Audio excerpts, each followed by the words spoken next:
Kasama po natin si Arya Lea para ibigay ang detalye ng tulong pinansyal ng may-ari ng bukid kung saan nasawi ang dalawang lalaki sa live wire trap ibinigay ng installment. Go ahead, Arya Lea. Kaya magandang tanghali po sa ating mga tagapakinig dito sa radyo natin Gimba at lalo-lalo na po sa mga nakabang sa Facebook. Live streaming ngayong araw.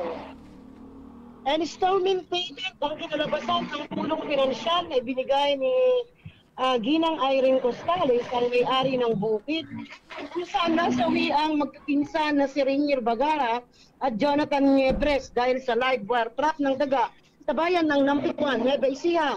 Nagkaroon ng paghaharap ang mga pamilya ng magkabilang panig nito lamang Enero 16 taong kasalukuyan sa pamamagitan ng Nampikuan Municipal Police Station. At kapalumagda sa isang kasunduan kung saan nakasaad na magbibigay si Ginang Costales ng tig 30,000 piso bawat pamilya ng dalawang biktima bilang tulong pinansyal.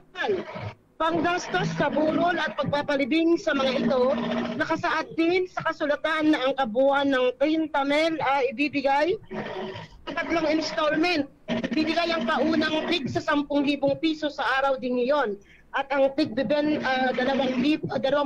piso ay ibibigay sa Pebrero, ng tig 10,000 piso sa Pebrero 15 at tig 10,000 mula sa Pebrero 28.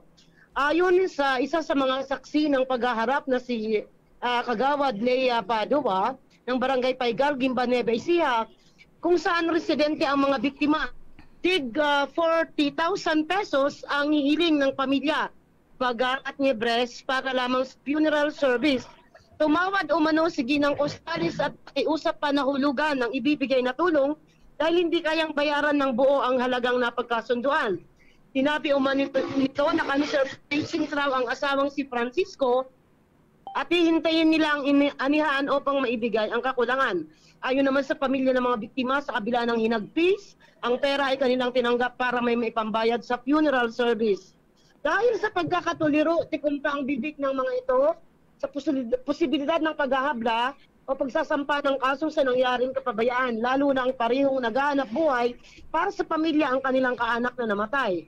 Samantala kasamang Grace na ilibing na kahapon ng umaga, Enero 19 sa public cemetery sa Cabarwan, Gimba, ang mga labi ni Rainier habang nakatakdang ihatid sa kanyang huling hantungan si Jonathan sa darating na January 23 sa public cemetery naman ng Science City of Muñoz.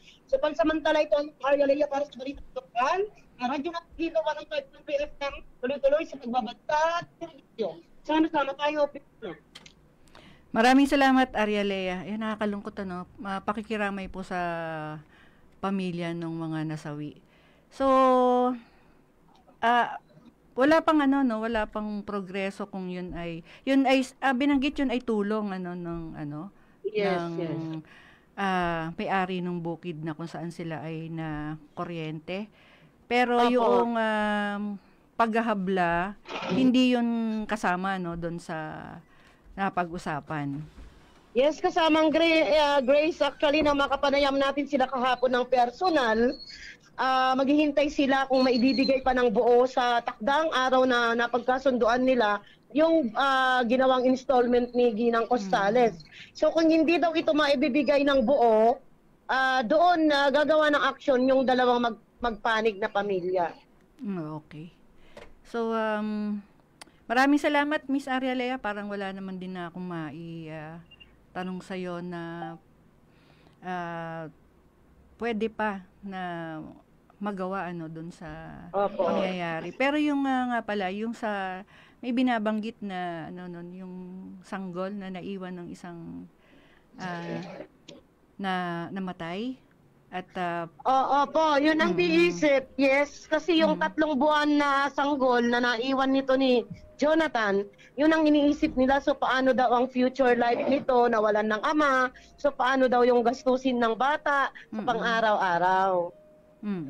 Ayan ay talagang na yan. Usapin yan ng legal kung paano Yes. nga ba.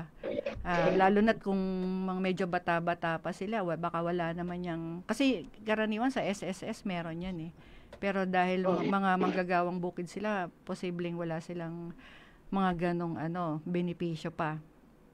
Opo. Mm.